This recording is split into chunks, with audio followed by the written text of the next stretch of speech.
अस्सलाम वालेकुम friends, welcome back to top smarties drama serial Main Tera, जिसमें बहुत अच्छा लगा जबकि हसन ने कशमाला की साइड ली और अपनी माँ को ये कहते हुए चुप करवा दिया कि छोटी छोटी बातों पर अदालत मत लगाया कीजिए।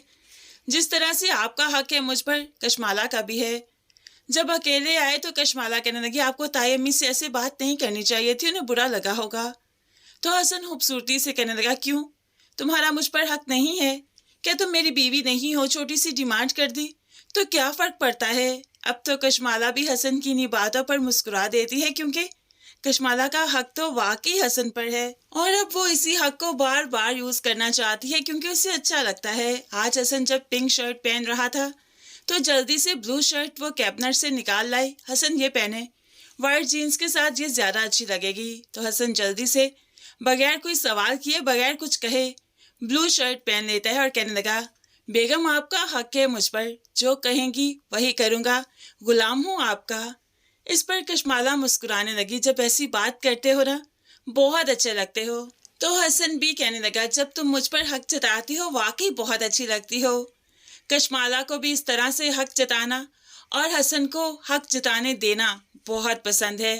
खैर दोनों खुशी खुशी डाइनिंग टेबल पर नाश्ते के लिए जाते हैं तो ताबी से इनकी खुशी हजम नहीं हो रही। यहाँ पर डाइनिंग टेबल पर गए तो माँ को भी ये लोग खुश अच्छे नहीं लग रहे हैं।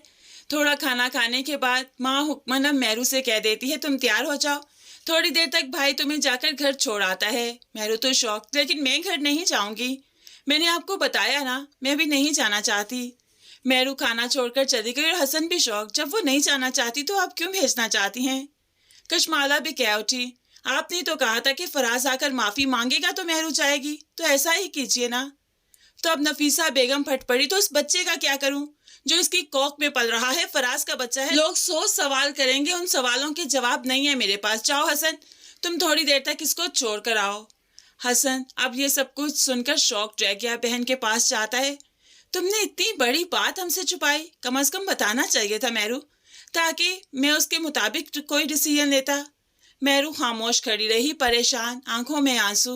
तो भाई जल्दी से मेहरू को गले से लगा लेता है, मेहरू वही होगा जो तुम चाहोगी, अगर तुम्हारा दिल नहीं मान रहा तो तुम वहां नहीं जाओगी, बस तुम खामोश रहो और रिलैक्स रहो। भाई की यही तसल्ली तो मेहरू की ढाल है। दूसरी तरफ फराज फैसला कर चुका है कि वो मेहरू को वापस लाएगा, इसलिए नहीं कि वो बच्चे को एक्सेप्ट कर चुका है, बल्कि इसलिए कि वो मेहरू को लाएगा, उस पर जुल्म करेगा, इस बच्चे को जाया करेगा। वरना अगर मेहरू वहां पर रही, दिन पर दिन गुजरते रहे और प्रेगनेंसी मेच्योर होती रही, तो फिर तो फराज कुछ नहीं कर पाएगा। फराज जैसे इंसान अपने मफाद के लिए कुछ भी कर सकते हैं, इन्हें कह देना कि नाक रगड़ ले यहाँ पर तो उससे भी गुरेज नहीं करेंगे, सिर्फ इनका मफाद निकलना चाहिए। और अब हम मेहरू को लाने में भी ये हर हद पार कर जाएगा, माफी तलाफी भी करेगा, सब कुछ, लेकिन आकर मेहरू की जिंदगी अजाब करेगा। दूसरी तरफ वरीशा ने आज हमजा को साफ साफ कह दिया कि वो मास्टर्स करना चाहती है, 4 साल लगेंगे उसमें,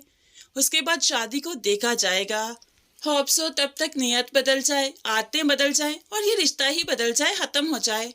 अब ऐसी बातों पर हमजा को काफी गुस्सा आया कि वो पूरा वक्त काफी सीरियस रहा। वरीशा इनके घर आई थी डिनर के लिए, कशमाला को लेने के लिए, तो ऐसे में जब इनकी बात हुई उसके बाद से हमजा ने वरीशा से बात भी नहीं की और इस चीज को छोटी ने काफी नोट किया। घर आकर वरीशा को डांटने लगी, क्या तुम चाहती हो तुम्हारी वजह से सब खराब हो जाए? क्या बुराई है हमजा भाई में? डॉक्टर बन रहे, इतने अच्छे सुलझे हुए, तुमसे मोहब्बत करते हैं और ये मत भूलो तुम्हारे किसी फैसले से, गलत फैसले से कशमाला आपी और भाई का रिश्ता भी खराब हो सकता है। तो वरीशा भी बेपरवाही से कहने लगी, मैं किसी की खातिर कुर्बानी नहीं दूंगी, जब मुझे नहीं पसंद तो नहीं पसंद, तुम ज्यादा माँ बनने की कोशिश मत करो। वरीशा ठान चुकी है कि वो हमजा से शादी नहीं करेगी, लेकिन है वरीशा अपनी लाओबाली में ऐसे कदम उठाने वाली है कि इसकी इज्जत दागदार हो जाएगी और उसके बाद हमजा ही बचेगा जो कि इसका हाथ थामेगा। सब कुछ जानने के बाद तब वरीशा को एहसास होगा कि हमजा उसको कितना चाहता है, कितनी मोहब्बत करता है। असल खूबसूरती दिल की खूबसूरती, मोहब्बत की खूबसूरती है, ना कि जाहिरी खूबसूरती। और ये चीज वक्त एहसास दिलवाएगा वरीशा को, इसकी हरकतें एहसास दिलवाएंगी। फ्रेंड्स, आपको क्या लगता है मेहरू को जो वापस ले जाने लगा है अब फराज, क्या वाकई वो उसका बुरा हाल करेगा, बच्चे को ज़ाया करेगा, या अब के बार वो बच्चे को एक्सेप्ट करते हुए मेहरू को बीवी का मकाम देगा? क्या कहते हैं आप इस बारे में? ज़रूर कमेंट्स में बताइएगा। मज़ीद वीडियोस के लिए चैनल को सब्सक्राइब करके साथ ही बेल नोटिफिकेशन ज़रूर प्रेस कर दीजिए ताकि आने वाली हर वीडियो बहुत आसानी से देख सकें। दुआओं में याद रखिएगा, अपना बहुत सारा ख्याल रखिएगा। नई वीडियो तक के लिए अल्लाह हाफिज़।